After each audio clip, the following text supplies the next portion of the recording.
1일 이런 건데 11시니까 좀 오랜만인 것 같습니다. 이렇게 시청자분들 얼굴 뵙는 게 조금 못 뵀던 분들도 많이 있는 것 같아요.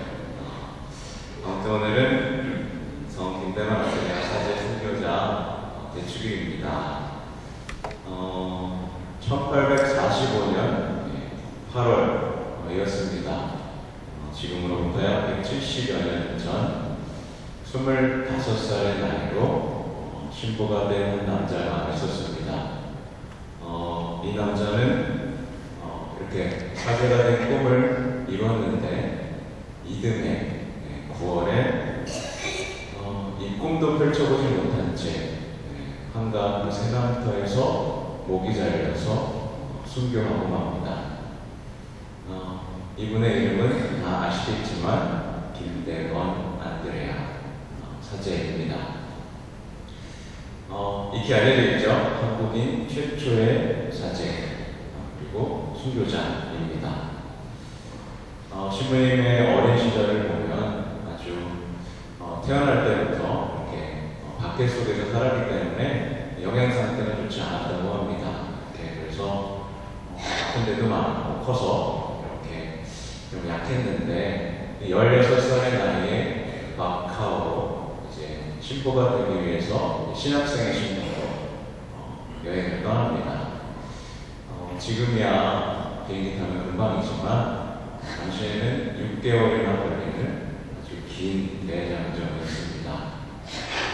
그 길이 얼마나 힘들었는지 같이 떠났던 신학생이 셋 있었습니다. 김대건, 최양업, 최방재 이렇게 있었는데요. 가서 공부하다가 최방재 신학생은 그만 열병으로 숨지고 맙니다. 그렇게 3개의 씨앗이 뿌려졌는데 하나가 금방 또 사라져버린 것이죠. 또 이 시기에는 조선에 가해박해가 있었습니다. 그래서 이 시기에 최양업 신부님의 어머니와 아버지가 순교를 당하셨고 김대원 신부님의 아버지도 순교하셨습니다. 참 슬픈 이야기는 이것도 모르고 최양업 신부님은 아버지한테 아버지 그립습니다 라는 편지를 썼다고 합니다. 편지는 도착했지만 읽을 수 없었던 그 아버지와 아들의 어떤 절절한 사연이 우리 좀 마음을 울리기도 하고 또 그 최양업 신부님의 어머니는 젖먹이가 있었는데요. 젖먹이 아기 때문에 한번 배교를 했다가 다시 관가로 돌아가서 순교하면서 아들을 하느님께 바쳤고 갓난아이마저도 하느님께 바치는 이런 슬픈 순교, 용기 있고 담대한 순교를 하신 것으로 알려져 있습니다. 하지만 이런 신앙, 밖에 속에서도 신앙의 순교들은 이 땅에 새 사제가, 한국인 사제가 나와서 이 땅을 복음화시켜주기를 간절히 바라면서 이것을 참아 힘들었습니다. 가서 공부했던 신학생도 마찬가지죠. 오늘 제2 독서의 말씀처럼 모진 환난 속에서도 인내하고 수양하면서 무대에도 부끄럽지 않을 그 자랑스러운 희망으로 사셨습니다. 우리 선조들은 이런 환난과 고통을 자랑이자 그리스도인의 특권으로 여겼습니다. 좀 우리가 다르죠. 고난이 있을 때 이건 내 특권이야 하고 당당하게 받아들이는 이 신앙. 어쨌든 이 하느님을 향한 이 희망은 주님께서 이제 이루어주셨죠. 조선의 첫 사제가 비록 1년 남짓한 기간 동안 활동하고 돌아가셨지만 그 순교의 씨앗이 우리나라에 이제 자라나기 시작했습니다. 현재 인천교회는 저를 포함해서 사제가 333명이 있습니다. 그리고 전국적으로는 대략 5,300명의 사제가 있죠. 사실 이게 많은 건 아닙니다. 인천교구에 사제 한 명당 담당해야 하는 신자 수가 몇 명일까요? 1600명입니다. 많이 모자랐죠? 본당함에 있는 것도 아니니까 사실 1600명이 더 된다고 생각하시면 됩니다. 현재 한국에는 600만 명의 가톨릭 신자가 생겨났습니다. 여기서 생각해 볼 건 제가 감히 일본을 판단할 수는 없지만 일본인 첫 사제는 배교했다고 합니다. 우리나라는 순교했고 일본은 배교했죠. 그래서 우리나라는 어떻게 보면 가톨릭 신앙이 아주 잘 자리 잡은 편입니다. 하지만 아직도 일본에는 신앙이 자리 잡지 못했죠. 어쨌든 우리는 평가하기보다는 우리 신앙의 선조들에게 감사해야 할 것 같습니다. 신부님께서 돌아가셨던 세남터 성당 아시죠? 용산역을 지나가면 이렇게 큰 기와집이 이렇게 있는데요. 세남터 성당입니다. 제가 그곳에 가봤는데 많이 가보셨죠? 거기에는 이런 문서, 김대원 신부님이 써내려간 그 문서가 있습니다. 그래서 거기서 필체를 볼 수 있는 기회가 있었는데요. 그 필체를 보면서 그 또박또박 힘있게 쓴 글씨를 통해서 이분의 목소리는 이랬겠구나, 이분의 마음은 이랬겠구나, 이분의 품성은 이랬겠구나 라는 것을 느낄 수 있는 시간이었습니다. 특별히 김대원 신부님은 이렇게 목을 쳐서 죽이는 그런 순교를 당하셨는데 이 망나니, 칼을 든 망나니한테 이렇게 말을 했다고 합니다. 천주교인이 되어서 내가 있을 곳으로 오라. 이 소름이 돋는 말씀이에요. 칼을 든 사람에게 그래, 너도 회개해서 천주교인으로 돼서 구원의 나라, 하나님의 나라로 꼭 같이 가자 라고 용서의 손길을 뻗친 것입니다. 이 신부님께서 가지셨던 이 희망, 또 용기, 또 자비를 생각해 볼 수 있는 대목입니다. 그렇다면 이 시대를 살아가는 우리들, 지금 이 순간에도 우리 자녀분들하고 오신 분들 있죠? 자녀의 신앙의 선도입니다. 신앙의 모범인 거죠. 그리고 또 먼 훗날 우리 가톨릭 신자들, 우리 후손들은 우리의 신앙을 평가할 것입니다.